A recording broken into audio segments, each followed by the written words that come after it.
Hope you all are doing your best.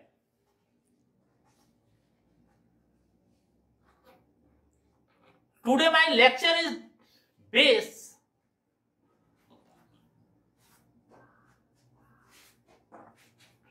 principle of management, concept and significance.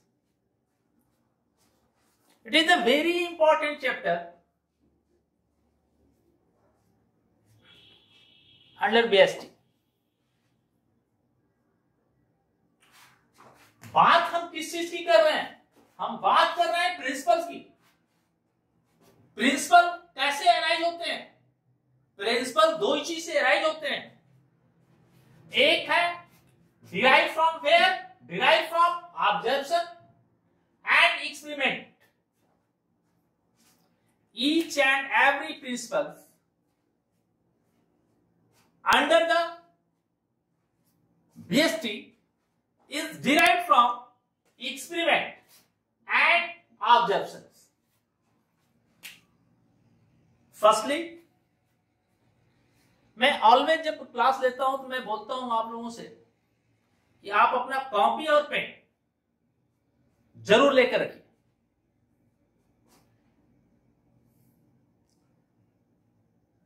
I hope आपने pen और copy ले लिया हो। सबसे पहले मैं जिस चीज के बारे में बात कर रहा हूं, कॉन्सेप्ट क्या है? कॉन्सेप्ट तो ठीक, इसके बारे में दो लाइन लिखिए। प्रिंसिपल ऑफ मैनेजमेंट और ब्रॉड, प्रिंसिपल ऑफ मैनेजमेंट और broad and general guidelines. Again I repeat, principle of management are broad and general guidelines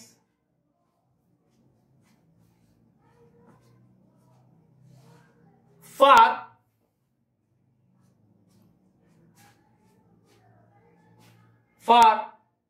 decision making and behavior of managers.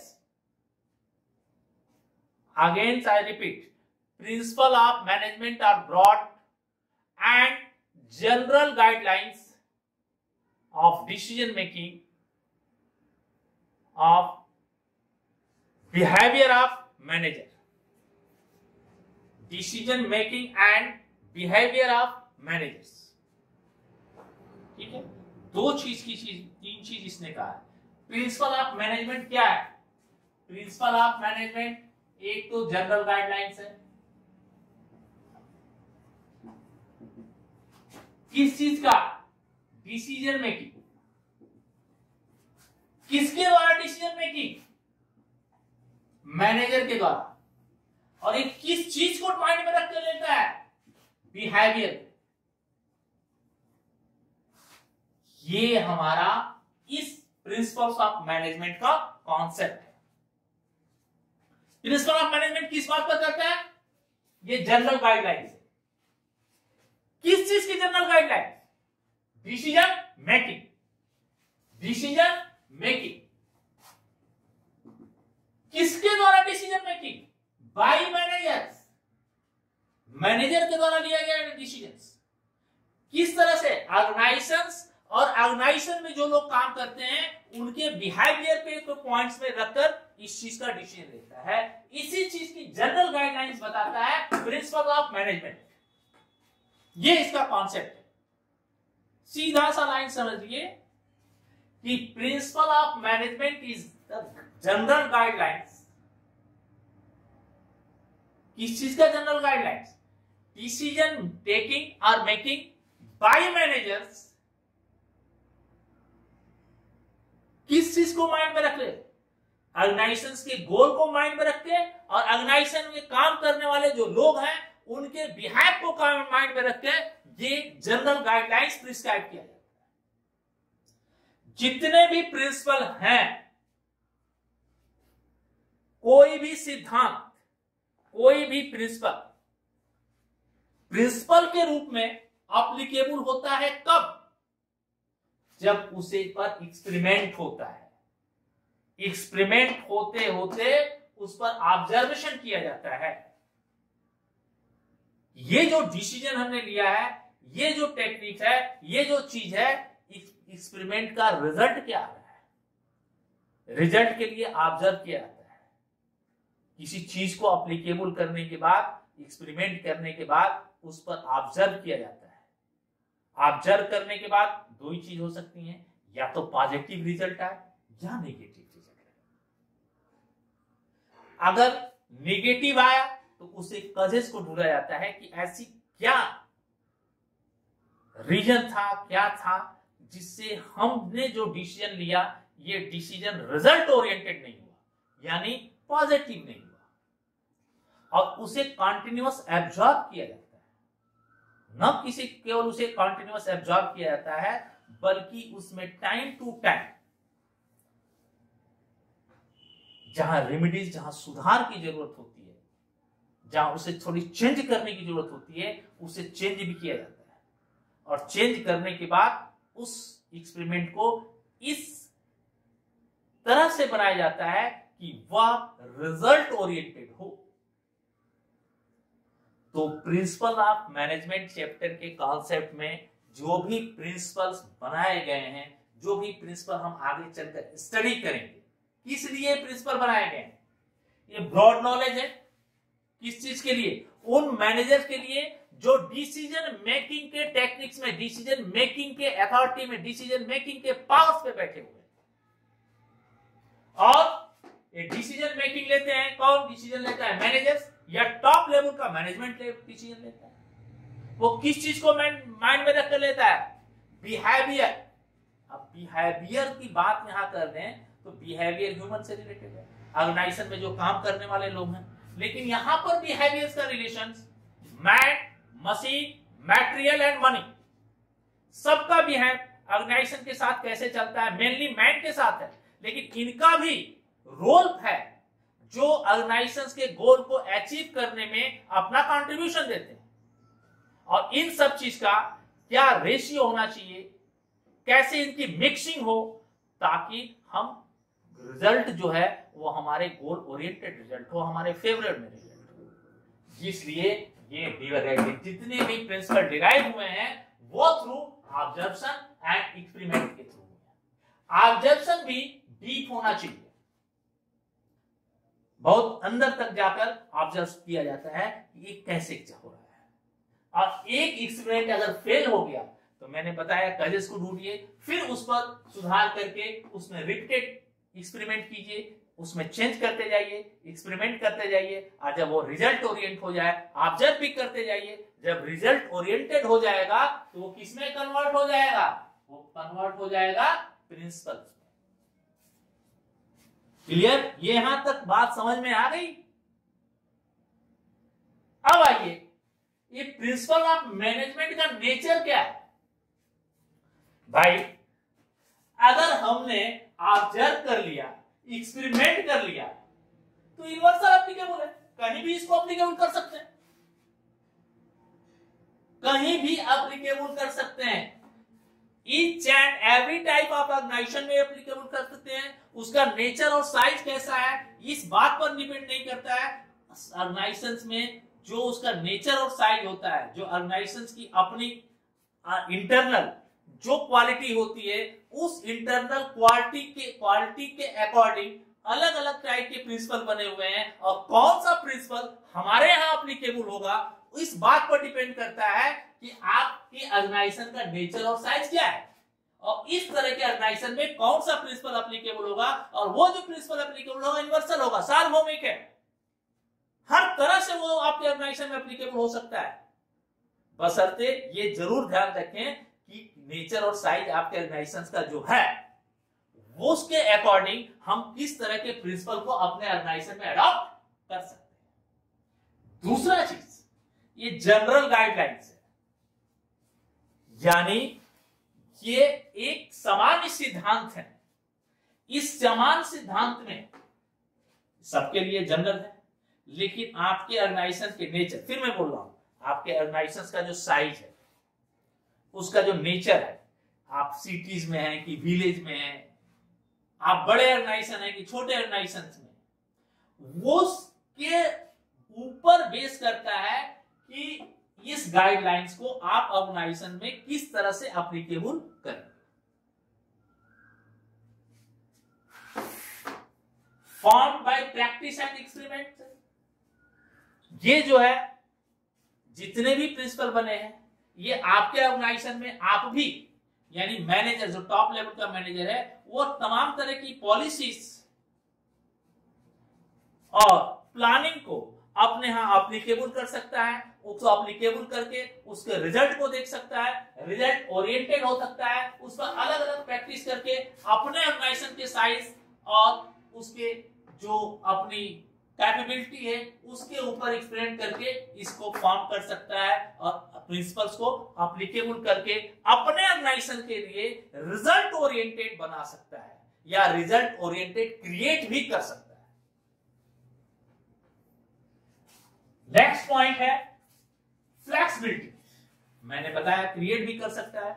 Her principal सत्य किसी event, कोई event घटित हुई है, कोई घटना घटित हुई है, वहां वो मैनेजर जो डिसीजन लिया है उस डिसीजन के बेस पर जो रिजल्ट आया है वो रिजल्ट एक मैनेजर नहीं कई सारे ऑर्गेनाइजेशन में बार बार लिए गए हैं और बार बार लेने के बाद वो एक्सपेरिमेंट ऐसे हुए हैं और उस रिजल्ट ओरिएंटेड एक्सपेरिमेंट में हर मैनेजर अपने ऑर्गेनाइजेशंस के अकॉर्डिंग उसमें फ्लेक्सिबिलिटी भी रखती है, यानी उसमें टाइम टू टाइम वो कुछ चेंज भी कर सकता है।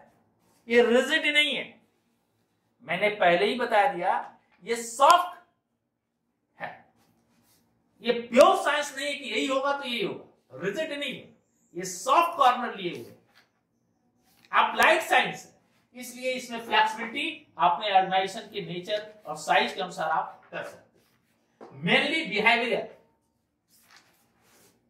ये आपको बताया, आपके कॉन्सेप्ट में दिया कि ये बिहेव पर डिपेंड करता है, यानी आपके ऑर्गेनाइजेशन में जो इंप्लाई काम कर रहे हैं, आप कोई भी पॉलिसीज,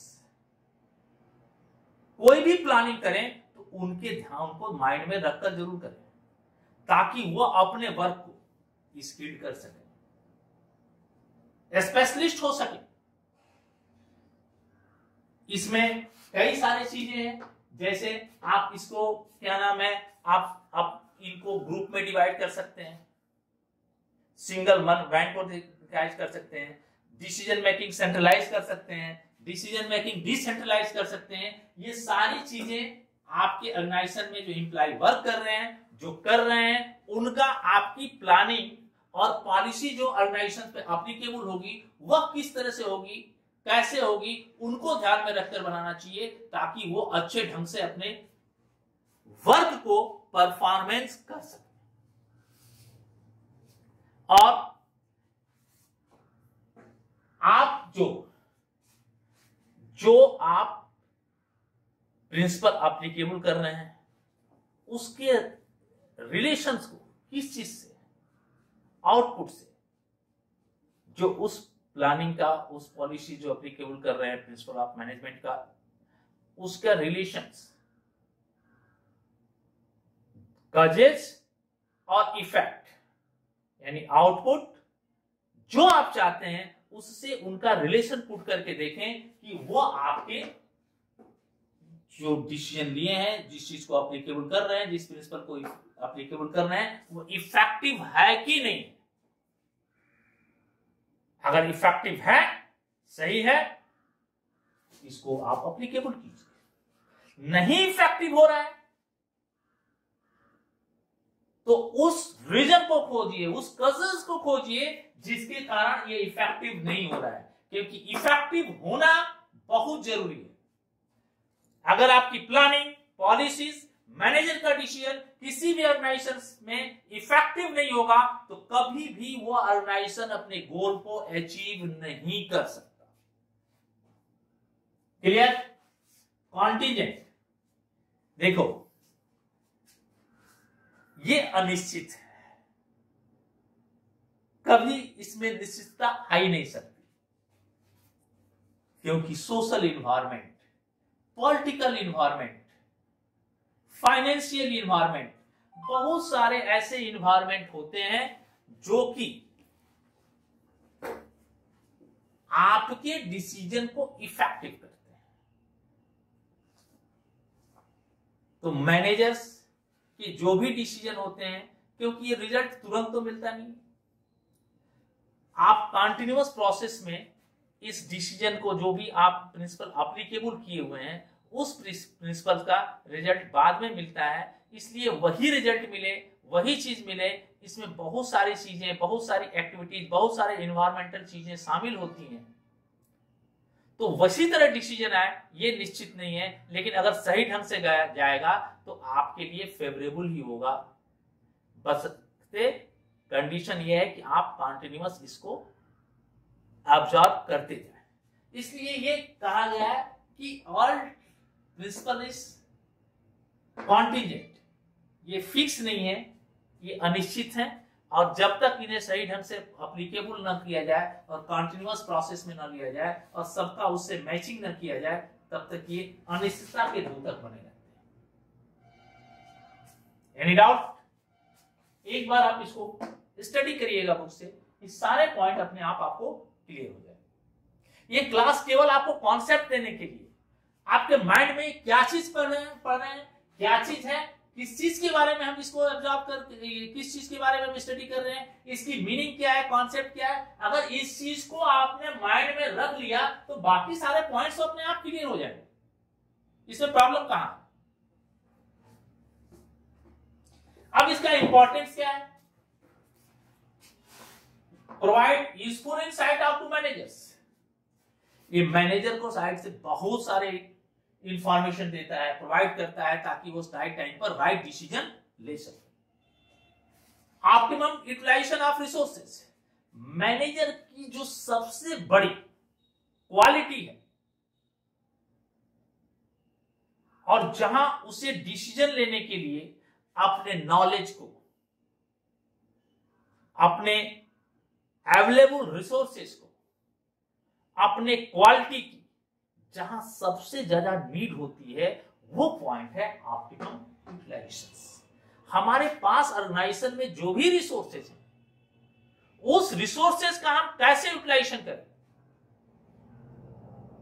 उनका मिक्सिंग कैसे करें, उन किस रेशियो में कैसे हम उनका यूटिलाइज करें, ताकि वो हमें मैक्सिमाइजेशन कर सके, हमारे ऑर्गेनाइजेशंस को वो रिजल्ट ओरिएंटेड में मैक्सिमाइजेशन कर सके, ऑप्टिमम यूटिलाइजेशन हम कर सके, और उस रिसोर्सेज का ऑप्टिमम यूटिलाइजेशन से ऑर्गेनाइजेशन अपने गोल अचीव में बहुत ऊपर चला जाए। इफेक्टिव एडमिनिस्ट्रेशन, जहां भी मैनेजमेंट का नॉलेज, उसकी एबिलिटी कि जो कुछ वो कर रहा है वो ऑर्गेनाइजेशन में इफेक्टिव है कि नहीं है, और राइट टाइम पर राइट वर्क हो रहा है कि नहीं हो रहा है। अब आपके डिसीजंस, आपने जो प्रिंसिपल एप्लीकेबल किया है, वो इफेक्टिव हैं, सही ढंग से सारी चीजें रन कर रही हैं, सभी लोग उसको समझ रहे हैं, सभी लोग इस वर्क को क्लियर कर रहे हैं, तो वो एडमिनिस्ट्रेशन इफेक्टिव एडमिनिस्ट्रेशन होगा। और इफेक्टिव एडमिनिस्ट्रेशन होगा तब जब सही प्रिंसिपल को आप एप्लीकेबल करके, अडॉप्ट करके अपनी पॉलिसीज, अपनी प्लानिंग के साथ अडॉप्ट करेंगे, और ये वर्क करता है मैनेजर्स। साइंटिफिक डिसीजंस, यस, जितने भी प्रिंसिपल आप बनाएंगे, जो भी प्रिंसिपल आप एप्लीकेबल करेंगे, ये पास्ट में एक्सपेरिमेंट और ऑब्जर्वेशन के द्वारा एप्लीकेबल किए गए हैं, आए हैं, उस पर बहुत ज्यादा एक्सपेरिमेंट हुआ है, उसको बहुत ज्यादा ऑब्जर्व किया गया है, और रिजल्ट ओरिएंटेड रहा है। एक दो व्यक्ति के द्वारा नहीं, कई सारे लोगों ने उसको एप्लीकेबल किया है और उसको रिजल्ट ओरिएंट में कन्वर्ट किया है। तो ये तो साइंटिफिक है, क्योंकि ऑलरेडी ये सर्व सिद्ध है कि ये चीज हुआ, इस सिचुएशन में ये चीज यूटिलाइज किया गया, तो इसका रिजल्ट ये आया, और रिजल्ट जो आया वो फेवरेबल आया। तो जितने भी आप प्रिंसिपल एप्लीकेबल करेंगे, वो एक्सपेरिमेंट किए गए हैं, ऑब्जर्वेशन उस पर हुआ है, तब जाकर एक साल, कई साल ऑब्जर्व किए गए, कई सारे ऑर्गेनाइजेशन में, कई सारे सिचुएशन में उसको ऑब्जर्व किया गया, एक्सपेरिमेंट किया गया है, तब जाके उस प्रिंसिपल को प्रिस्क्राइब किया गया। और ये आपको इसीलिए इसे कहते हैं साइंटिफिक डिसीजन, क्योंकि पहले भी जो आप रिजल्ट लिए साइंटिफिक डिसीजन है, वो ट्रूथ है, वो हुआ तभी वो प्रिंसिपल के रूप में आया। Next, meeting changing environment requirement. देखो भाई, मैनेजमेंट जो भी पॉलिसीज, जो भी प्लानिंग करता है, टाइम टू टाइम उस ऑर्गेनाइजेशन के अंदर डिफरेंट तरह की इन्वायरमेंटल चेंजिंग होती है। ये चेंजिंग पॉलिटिकल चेंजिंग भी हो सकती है, फाइनेंशियल चेंजिंग भी हो सकती है, सोशल इन्वायरमेंटल चेंजिंग भी हो सकती है। कई सारे चेंजिंग होते हैं और ऑलवेज टॉप मैनेजमेंट को इस होने वाले चेंजिंग से अवेयर होना चाहिए। न केवल अवेयर होना चाहिए, बल्कि उस समय जिस समय ये चेंजिंग हो रहे हैं, उस समय हम ऑर्गेनाइजेशन की अपनी पॉलिसीज, अपनी प्लानिंग को अपने ऑर्गेनाइजेशन में किस तरह से अडॉप्ट करना है, ताकि हमारा ऑर्गेनाइजेशन उस इन्वायरमेंट के कारण कहीं भी इफेक्ट न कर सके, उस इन्वायरमेंट का इफेक्ट हमारे ऑर्गेनाइजेशन में न हो। इसलिए एनवायरमेंटल रिक्वायरमेंट्स जो है चेंजिंग की, उस चेंजिंग के लिए हमेशा रेडी होना चाहिए। मैनेजमेंट को न केवल रेडी होना चाहिए, बल्कि उस आने वाले जो इन्वायरमेंटल है उससे पहले ही वो अवेयर हो जाए, ताकि आने के बाद उसकी थिंकिंग न हो कि अब ये आ गया, हम क्या करें। ये आ सकता है, अगर ऐसा सिचुएशन आ गया तो हमें इस चीज का हमारा प्लान नंबर बी हो जाएगा। हमारा प्लान नंबर ए तो ये है, लेकिन अगर कोई चेंजिंग होती है, अगर कुछ ऐसे सिचुएशन आ जाते हैं, तो हमारा ये प्लान कन्वर्ट होके प्लान नंबर बी में हो जाएगा। जैसे मैं आपको एक एग्जांपल दूं, जिस समय बहुत बड़े बड़े ऑर्गेनाइजेशन इंडिया में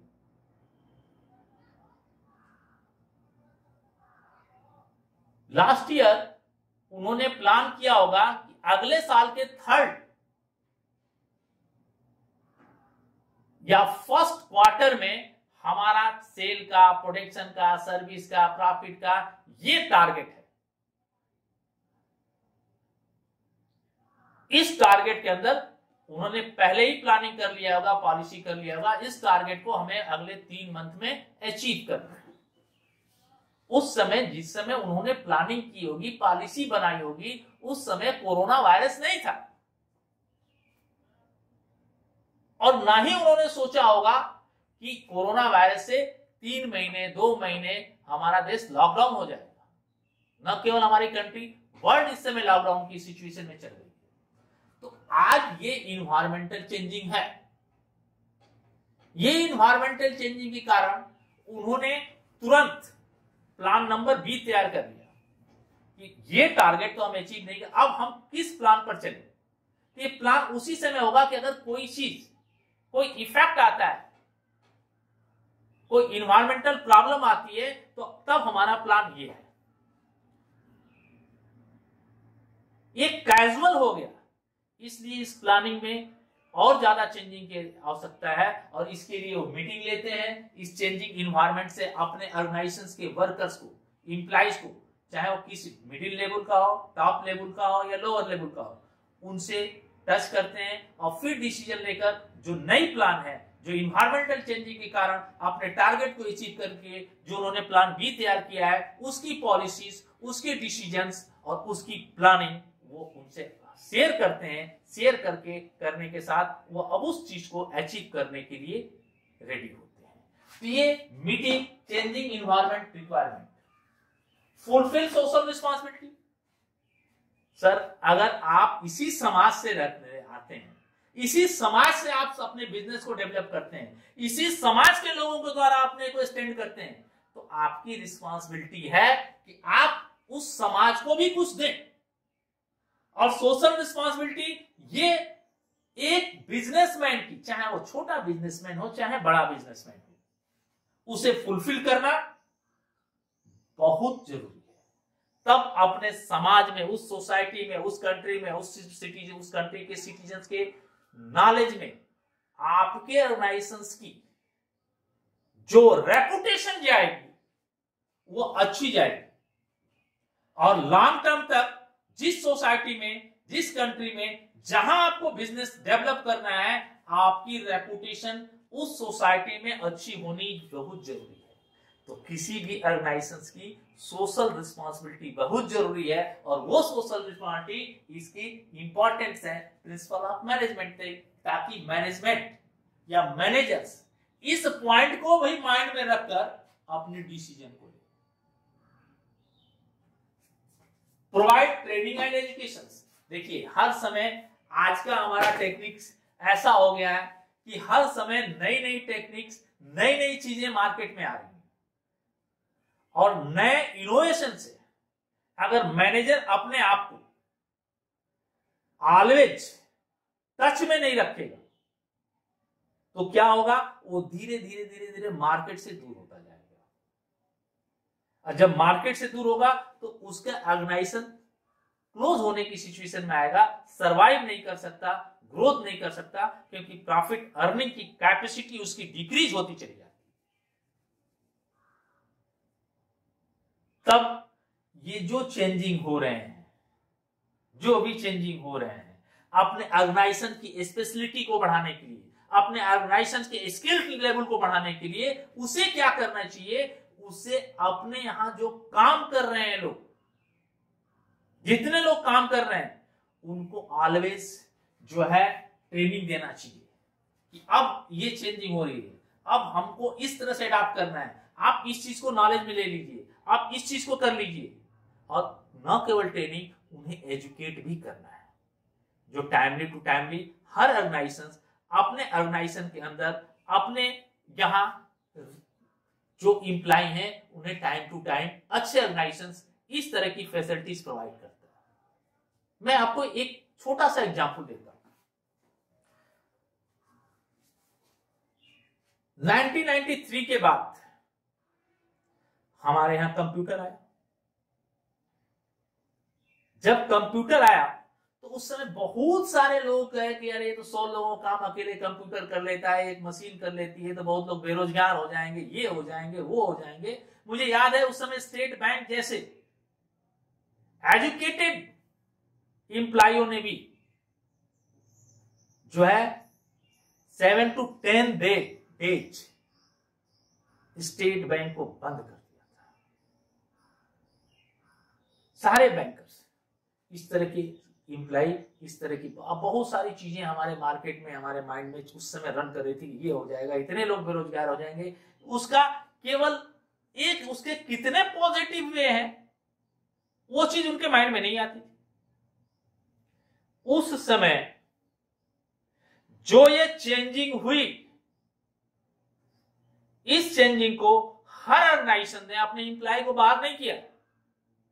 हर ऑर्गेनाइजेशन ने अपने इंप्लाई को कंप्यूटर चलाना सिखाया, उन्हें एजुकेट किया, उनको अपने ऑफिस में जहां पर ट्रेनिंग स्पेस बना हुआ था, ट्रेनिंग सेंटर बना हुआ था, अपने इंप्लाइज को वहां भेजकर उनकी ट्रेनिंग करवाई, उन्हें ट्रेनिंग दी, उन्हें एजुकेट किया।